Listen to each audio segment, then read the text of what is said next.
지난주 태풍 미탁으로 조마조마하셨던 분들 많으시죠? 사망 2명에 400여 세대, 700여 명의 이재민도 발생했습니다. 주택 피해도 762동이나 되죠. 그런데 공식 집계에는 나오지도 않는 큰 피해가 또 하나 있습니다. 바로 자동차 침수 피해인데요. 이번에도 하천 둔치에 세워두었던 자동차들 수백 대가 침수 피해를 당했을 것 같습니다. 침수된 자동차는 어떻게 해야 할까요? 다시 탈 수 있을지 심층 인터뷰에서 알아봅니다. 자동차 10년 타기 시민운동연합 임기상 대표와 이야기 나눕니다. 안녕하십니까? 네, 안녕하세요. 네, 가장 먼저 궁금한 게 이 침수된 자동차를 계속 탈 수 있는지거든요. 어떤가요? 제가 쉽게 표현해 드릴게요. 우리 스마트폰 있지 않습니까? 네. 물론 방수 기능이 있지만 이걸 물에 펑벙 빠뜨렸어요. 그리고 또 하나 비교를 해드린다면 집에 컴퓨터 있지 않습니까? 네. 이걸 물에 펑벙 빠뜨렸어요. 그러면 일단 제대로 쓸 수 없다는 건 아시겠죠? 왜냐하면 이 컴퓨터라는 것이 물에 빠지면 요즘 자동차는 전자제어 장치도 있기 때문에 물에 빠지면 컴퓨터가 물에 빠졌다. 이렇게 생각하시고 절차에 따라서 제대로 수리하지 않으면 갖다 버려야 돼요. 그렇군요. 그럼 물에 빠졌을 경우에는 그 물기만 좀 제거되고 나면 그냥 시동 걸고 정비소로 가도 되는 건가요? 그건 아니고요. 이제 휘발유차와 경유차는 LP차는 똑같은 차지만 이 침수됐을 때 좀 다른 게 있어요. 예를 든다면 이 경유 자동차들은 이런 미세먼지를 없애는 DPF라고 하는 장치가 있기 때문에 이런 장치가 물에 젖으면 미세먼지도 걸러지도 않고 제대로 작동도 안 되고 휘발유, LP차도 마찬가지고 절대 시동이 안 걸린다고 물이 말랐으니까 물이 빠졌으니까 시동이 걸리겠지 하는 것이 가장 잘못된 생각이에요. 네. 일단 보험사 긴급출동이라든지 자동차 제조사 긴급출동 서비스에 전화를 해서 이 자동차가 침수가 됐다라는 걸 알리고 견인 조치하는 게 좋고요. 시동을 걸어도 되는 건 뭐냐? 예를 들어 침수는 되지 않았지만 물이 많은 도로 또 비를 많이 맞았다 하는 자동차들은 반침수 자동차예요. 네. 이런 자동차 시동이 걸렸다 안 걸렸다 한다고 할 때는 시동을 걸고 정비업소로 이동해도 되지만 침수가 됐던 자동차들은 절대 무리하게 시동을 걸면 안 된다. 특히 경유자동차 같은 것은 DPF라고 하는 고가의 장치, 커먼레일 장치가 있기 때문에 반드시 무리한 시동은 금물이다라는 것을 참고하셔야 됩니다. 네, 그럼 시동을 걸지 않고 정비소로 가려면 견인을 해야 할 텐데 이 차량 견인할 때도 주의해야 할 점이 있는지 궁금하고요. 그리고 정비소로 갔을 때 또 정비는 어떤 점을 봐야 할까요? 일단은 이 정비를 하는 데 있어서 이제 완전 침수가 된 자동차 같은 경우는 차 실내라든지 주요 장치가 이제 물에 빠진 거기 때문에 이 비용 산출이 가장 중요해요. 왜냐하면 무리하게 차값에 근접하는 수리비를 들여가면서 고칠 수는 없는 것 아니겠습니까? 그렇기 때문에 이렇게 침수가 돼서 수리비가 많이 나오는 자동차들은 또 다른 곳에서 한 번 정도 자문이라든지 견적이라든지 이런 것을 받아보시고 과도한 수리비가 나올 경우에는 자동차를 수리하는 것은 한 번 더 생각하시는 것이 좋습니다. 네. 그리고 지금 자동차 회사에서 침수 차량 특별 점검을 해준다고 하던데요. 자동차 회사 공장으로 들어가면 시간이 좀 오래 걸릴 것 같거든요.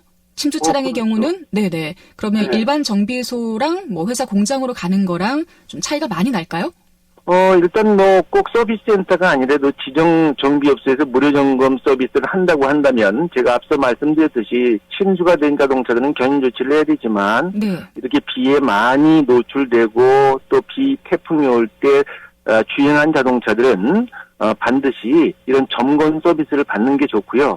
그리고 경유자동차들은 잊지 마시고 DPF 점검을 반드시 받아야만 날이 맑았을 때 고생을 안 하고 그리고 매연 배출도 줄어드니까 꼭 잊지 말고 정상적인 자동차도 비주행 태풍 피해 있었다면 한 번 정도 점검받는 건 좋은 방법입니다. 그렇군요.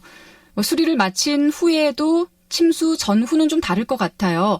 운행을 할 때나 또 지속적인 점검을 받거나 침수 차량이기 때문에 특히 더 신경 써야 하는 부분이 있을까요? 물론 이 침수가 돼서 정비를 한 자동차들은요, 점검 정비 내역서와 영수증을 잘 보관한 뒤에 만약 이상이 있으면 보증 수리를 받을 수 있도록 해야 되는 것이고요. 그리고 침수가 되지 않더라도 이 반침수 비를 많이 맞았다 하면 햇볕이 많이 뜨는 날 트렁크라든지 차 안에 이런 내장재를 일광욕을 시켜주는 것이 좋고요. 그리고 특히 경유자동차 같은 경우에는 이런 한번 점검을 받을 때 DPF 점검을 잊지 말고 받으시는 것이 한 방법이라고 볼 수 있겠습니다. 네.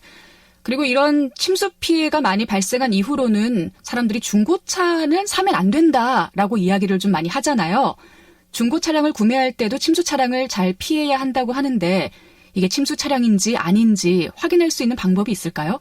그래서 중고차를 만약 구입하신다고 했을 때 보험 수리 내역을 해볼 수가 있어요. 네. 이 자동차 보험 처리를 해서 침수했던 자동차를 고친 자동차다.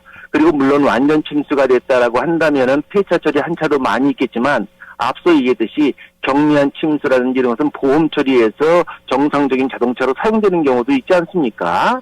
그렇기 때문에 보험 수리 내역을 한번 정도 손해보험협회 홈페이지 들어가면 차번호 집어넣으면 이런 거 받을 수가 있어요. 네. 이렇게 이력조회 같은 것을 한번 해보는 것이 좋고 만약 중고차를 구입하실 경우에는 특약조항에 침수라든지 침수 피해 있는 자동차들은 피해 구제를 받을 수 있도록 단서조항을 하나 받아두는 게 좋고요.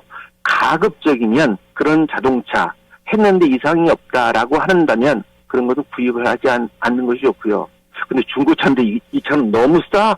이거는요, 싼 이유가 다 있습니다. 네. 그러니까 그런 자동차는 특히 피하시는 것이 좋겠죠. 그렇군요. 그리고 이렇게 비가 많이 오는 날에 또 우리가 자동차 운전할 때 좀 주의할 점도 있을 것 같은데요. 설명을 부탁드려도 될까요? 네, 이 운전을 할 때 비 오는 날은 운전을 아무리 잘을 해도 운전자의 의지대로 기술대로 운전이 안 돼요. 그러니까 가급적이면 이런 기상 상태라든지 이런 교통 상황을 봐가면서 가급적인 운행을 자제하는 것이 좋고요. 운전을 할 때 타이어의 절반 정도가 오는 물 고인 도로는 화물차가 지나간다고 해서 승용차는 따라가면 안 돼요. 왜냐하면 키가 틀리지 않습니까? 그러면 비 머플러로 물이 유입되면은 시동이 꺼질 수도 있고 앞서 얘기했던 경유차 같은 경우에는 이런 DPF라든지 안에 장치가 빗물에 젖어버리기 때문에 반드시 빗물이 많이 고인 곳은 지나가지 않는 운전 그리고 호우주의보 같은 것이 내렸을 때는 운전을 가급적이면 자제하는 것이 올바른 방법입니다. 네. 자, 마지막 질문인데요. 보험 관련해서도 좀 궁금하거든요. 태풍이 자연재해인데 보험으로 보상을 받을 수 있는지 꼭 자기 차량 손해에 가입을 해야만 하는 건지 궁금합니다. 네, 자기 차량 손해 지금 말씀하셨듯이 자차 특약에 가입이 돼 있어야 되고요. 이것에 가입이 돼 있더라도 예를 들어 어디 복개천 도로는 위험하니 출입을 자제하십시오. 근데 갖다 놨다. 보험에 가입돼 있더라도 이것은 과실이 적용됩니다. 그렇기 때문에 이 보험에서 자기 차량 손해는 어떻게 보면 얼마 비싸지가 않으니까요. 확인해서 가입을 해놓으세요.